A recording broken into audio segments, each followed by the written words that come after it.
Hello everyone, welcome back to our YouTube channel Golden Number 1 Classes.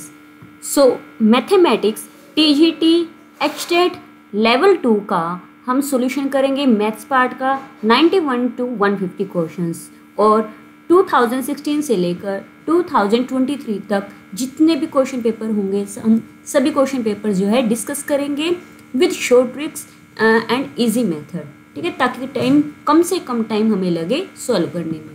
So start कर रहे हैं। सबसे first question,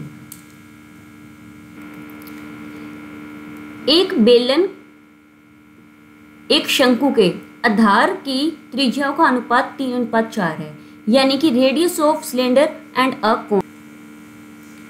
क्या कह रहे हैं? रेडियस दे रखी है सिलेंडर और कोन की।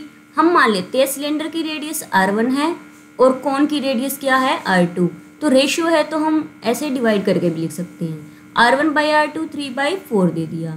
फिर उसके बाद कह रहे हैं their height are in ratio 2:3, यानी कि हम सिलेंडर की हाइट h1 माने, कोन की हाइट h2 माने, तो उनकी हाइट का रेशियो कितना है 2/3।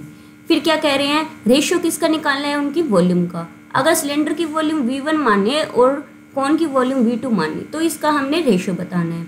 तो सिलेंडर की वॉल्यूम का जो फॉर्मूला होता है वो होता है πr²h और कोन की वॉल्यूम होती है 1/3 πr²h, ठीक है। तो इसकी हमने r1 और h1 मानी है और इसकी r2 h2 मानी है, ठीक है। अब क्या करेंगे? पाई से पाई हुई कैंसिल, 1/3 बन जाएगा ऊपर जाके 3, ठीक है।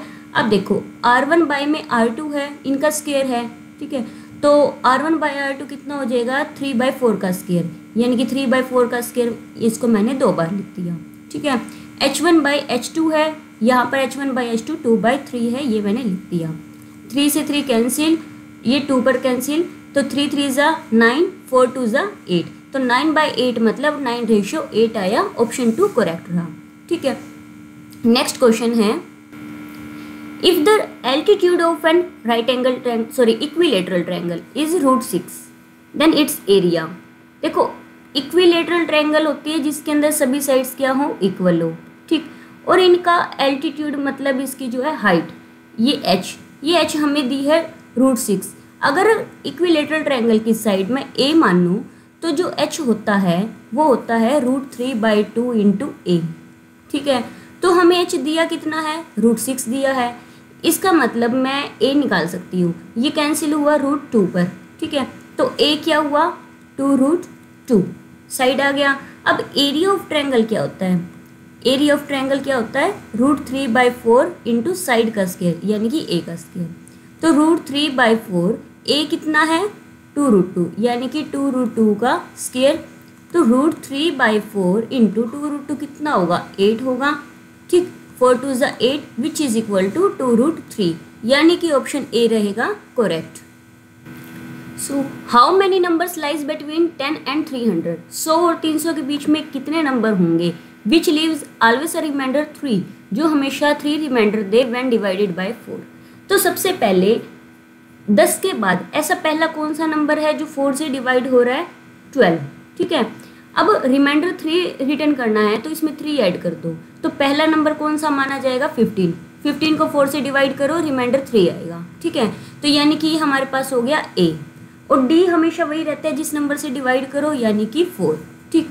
और फिर उसके बाद 300 से कम बताने हैं। 300 से पहले ऐसा कौन सा नंबर है जो 4 से पूरा डिवाइड होता है?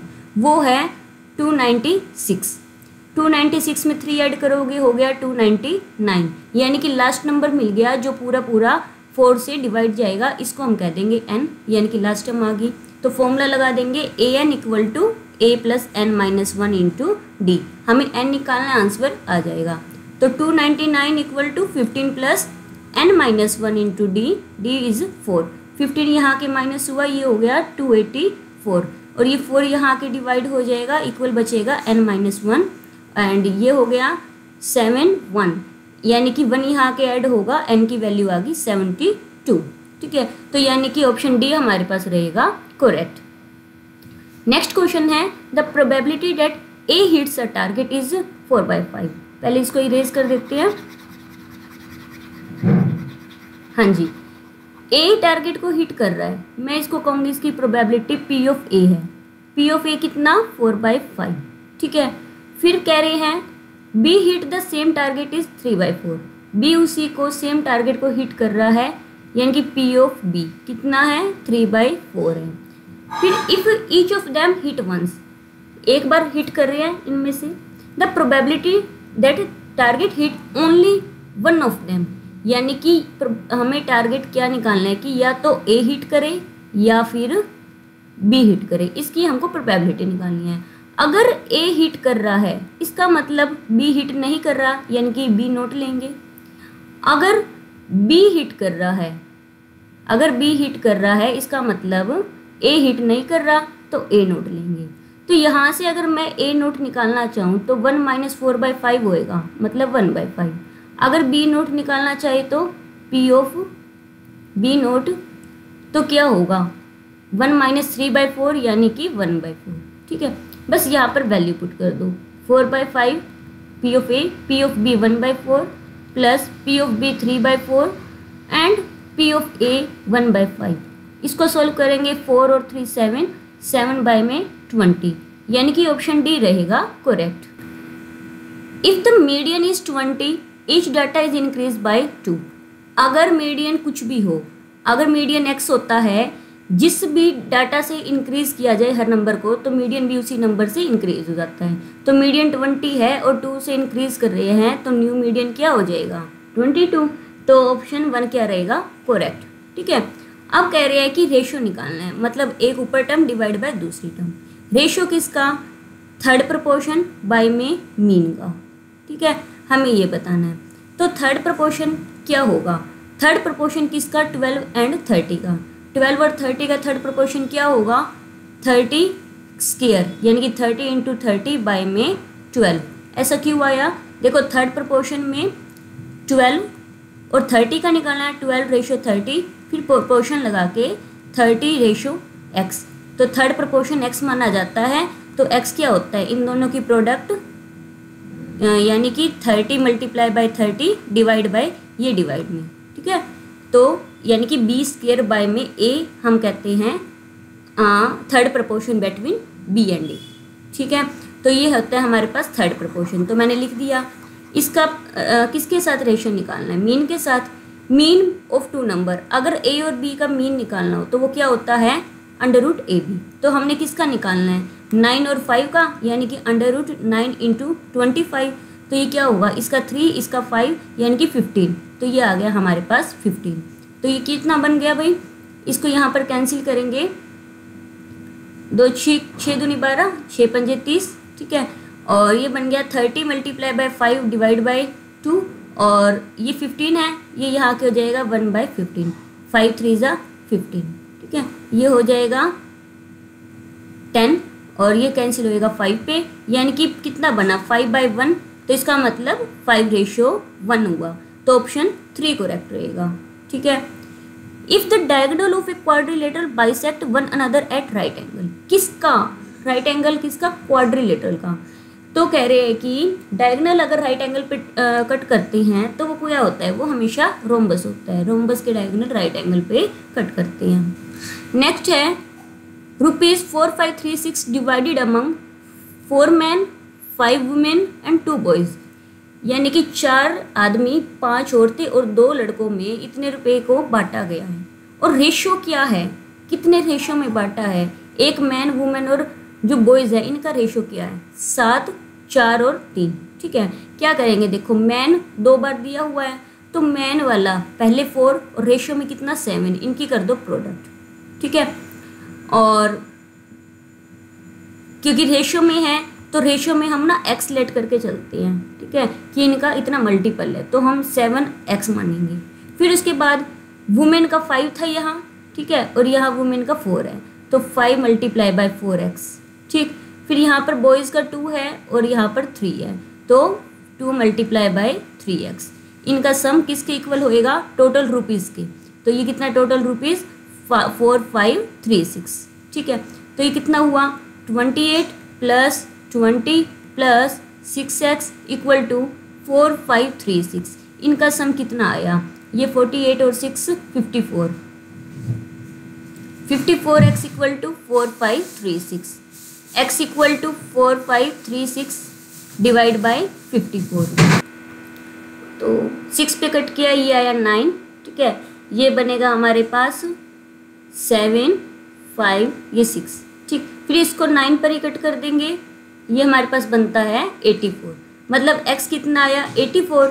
आगे क्या कह रहे हैं, share of A women, women की शेयर बतानी है। वुमेन का कितना रेशियो था, 4x था, तो 4x कितना होएगा 4 multiply by 84 which is equal to 336। Option D रहेगा correct. A number is taken between 1 and 100, 1 से 100 के बीच में लेना है, ठीक है। Probability that it is a prime, divide में तो टोटल आते हैं विच इज 100। अब देखो 1 से 50 के बीच में टोटल 15 प्राइम नंबर होते हैं, 50 से लेकर 100 के बीच में 10 प्राइम नंबर होते हैं। तो 1 से 100 के बीच में कितने प्राइम नंबर हुए 25। तो कितनी रहेगी प्रोबेबिलिटी 1 से 100 में 25/100 which is equal to 1/4। Okay, next question है अ बैग कंटेन 24 बॉल्स, ठीक है। सो टोटल बॉल हमें पता है 24 है। When x red 2x white 3x blue, यानी कि x 2x और 3x मिला के टोटल 24 बॉल्स हैं। 6x किसके इक्वल है 24, x किसके इक्वल आ गया 4, ठीक है। इसका मतलब जो रेड बॉल हुई वो 4 हुई, ठीक। और वाइट बॉल 2x मतलब 8 एंड ब्लू बॉल 3x मतलब 12, ठीक है। हो गया पूरा 24 इनका सम। क्या कह रहे हैं, a ball is selected at random the probability that not red, not red मतलब इसको छोड़ के बाकी इन दोनों की प्रोबेबिलिटी क्या होगी 20/24, ठीक है। तो 4 पे कैंसिल हो रहा है, 5 6, 5/6 which is option 2। Next question है coordinate of 2 vertices of a triangle are this and this and centroid is this, then coordinate of third vertex. यानी कि ट्रायंगल है, इसका एक कोऑर्डिनेट दे दिया, दूसरा दे दिया, हमें तीसरा कोऑर्डिनेट फाइंड आउट करना है और इसका सेंट्रोइड दे दिया, ठीक है। सेंट्रोइड क्या होता है, इनके जो एंगल को जो डिवाइड करते लाइन आती है, जो इस लाइन को 2 इक्वल पार्ट्स में डिवाइड करती है, उनका इंटरसेक्शन पॉइंट सेंट्रोइड होता है। तो अगर हमें थर्ड वर्टेक्स निकालना है, हमें ये पता है कि जो x1 + x2 + x3 divide by 3 equal to x होता है, यानी कि सेंट्रोइड का पॉइंट अगर x माने पहला पॉइंट होता है, और y1 + y2 + y3 divide by 3 equal to centroid का दूसरा पॉइंट होता है। तो अगर हमें x3 निकालना है और y3 निकालना है, तो x3 किसके इक्वल होगा 3x1, 3x माइनस में x1 + x2, ठीक है। तो x3 हमारे पास क्या होगा, देखो 3, x1 कितना है यहाँ पर 1, तो 3 × 1 1 minus x1 + x2 which is equal to 6 - 1 5, ठीक। तो कितना हुआ x3 -2 आया। अब हमने निकालना है y3, y3 क्या होगा 3y माइनस में y1 + y2, ओके। तो 3y कितना 5, 3 5 ज़ा 15 होगा। एक बार यहाँ लिख लेते हैं, 3 × 5 माइनस में y1 कितना 3 और plus y2 7 which is equal to 10, 15 - 10 5, यानी कि -2 और 5 ऑप्शन 2 करेक्ट होएगा। नो सॉरी, -2 और 5 ऑप्शन 3 करेक्ट होएगा। नेक्स्ट क्वेश्चन है A complete 3/5 of a work in 3 days, यानी कि 3/5 ऑफ वर्क ए कंप्लीट कर रहा है 3 days में। तो 1 वर्क उसका 1 पार्ट जो होएगा वो कितने दिन में करेगा 3 × 5/3, यानी कि 5 days में, ठीक है। अब बी की देखते हैं, बी क्या कर रहा है 1/5 ऑफ वर्क 4 days में कर रहा है, 1/5 4 days। तो यानी कि उसका जो एक पार्ट होगा बी कितने दिन में करेगा पूरा 1 वर्क, 5 × 4 20 days, ठीक है। अब क्या कर रहे हैं, both of them work together, दोनों साथ काम कर रहे हैं, मतलब ए और बी हो रहा है, ए + बी हो रहा है। तो कितना काम करना है complete half day, half work कितने दिनों में करेंगे, यानी कि आधा काम ए और बी मिलके कितने दिनों में करेंगे। तो 1/2 होएगा यहाँ, और a + b कर रहे हैं, तो a + b मतलब जब हमें डेज निकालने होते हैं तो जितना भी होता है उसको रेसिप्रोकल लेके चलते हैं। 1/5 बी का अगर 20 है तो 1/20 लिख के चलेंगे, ठीक है। तो हमारे पास 1/2 ये कितना होगा, एलसीएम 20 एंड 5 4 20, यहाँ पर एल से ऊपर 5 बनेगा, ये हुआ 4, ठीक है। ये जो हाफ है इसको हमने यहाँ नहीं लिखना, ये हम कॉन्सेप्ट का यूज करते हुए करेंगे। तो देखो ये अगर यानी कि a प्लस बी हमारे पास क्या आया, a प्लस बी 4 डेज में मिलकर काम कर रहे हैं तो a प्लस बी का हमने हाफ करना है।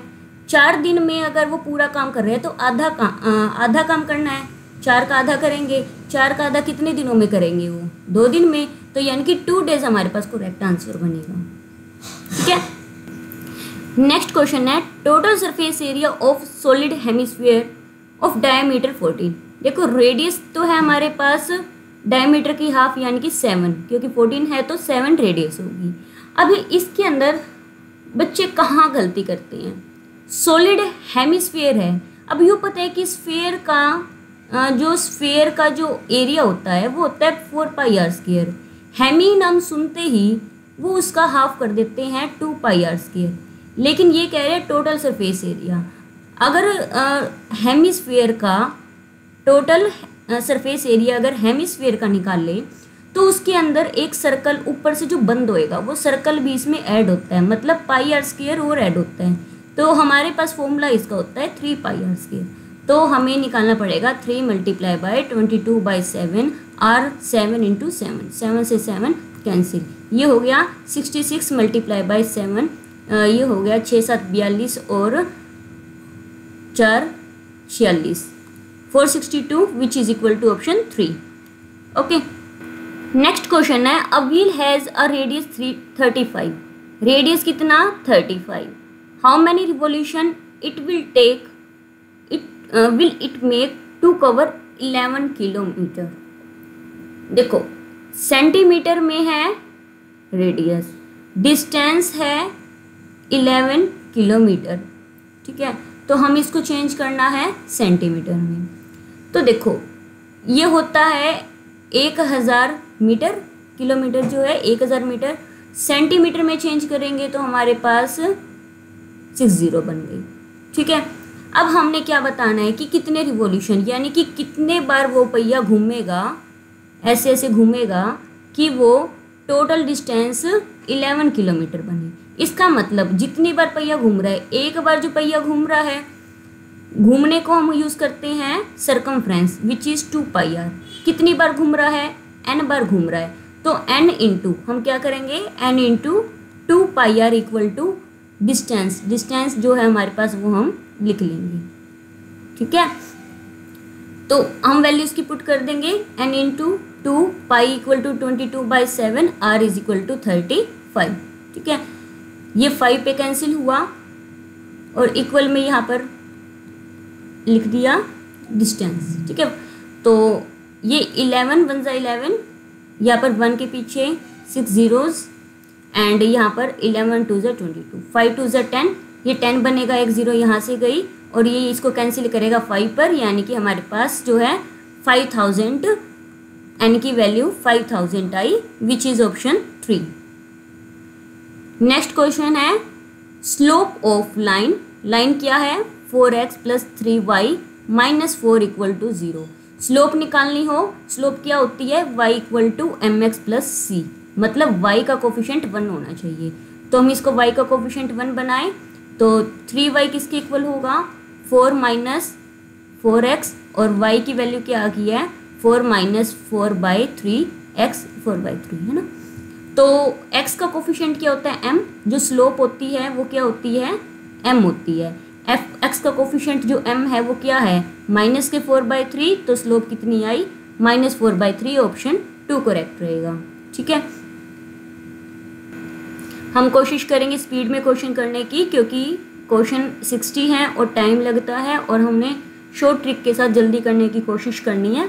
तो द सिंगल डिस्काउंट निकालना है with which is equal to 3 successive discount of 10%, 20% and 25%। Single discount किसके इक्वल होता है? 100 माइनस 100 इंटू पहला डिस्काउंट 1 माइनस पहला डिस्काउंट यानी कि 10%, दूसरा डिस्काउंट 1 माइनस में दूसरा डिस्काउंट कितना 10 था पहला, दूसरा 20 है तो 1 माइनस 20%, और तीसरा डिस्काउंट 25 है तो 1 माइनस 25%। ठीक है, इसको सोल्व कर देंगे, हमारे पास आएगा आंसर 100 मल्टीप्लाई 1 माइनस 10% यानी कि 100 माइनस में 90, क्योंकि ये बन जाएगा 90 बाई 100, और ये 100 माइनस 20 80 बाई 100 ये बनेगा, और 100 माइनस 25 75 बाई 100 ये बनेगा। ठीक है, इस 100 से ये वाला 100 कैंसिल, ये इसकी 0 से 0 कैंसिल की, 25 तिया 75 और 25 चौक 100। ठीक है, 4 दूनी 8, तो ये कितना बन गया 100 माइनस 18 माइनस 54 माइनस करेंगे हमारे पास आया 46%। ऑप्शन 2 रहेगा इसका करेक्ट। ठीक है, volume of a cube whose principal diagonal measures 4√3। देखो क्यूब की जो डायगोनल है, डायगोनल ऑफ क्यूब वो किसके इक्वल होता है? a√3 होता है। ठीक है, और हमें दिया क्या है ये 4√3, कंपेयर करो a क्या आ गया 4। ठीक है, यानी कि ये होती है a इसकी साइड। इन्होंने क्या कहा है वॉल्यूम ऑफ क्यूब क्या होती है a क्यूब, यानी कि 4 cube which is equal to 64। Option 3 रहेगा करेक्ट। नेक्स्ट क्वेश्चन है length of tangent drawn from point 8 centimetre away from centre and of a circle of radius 6।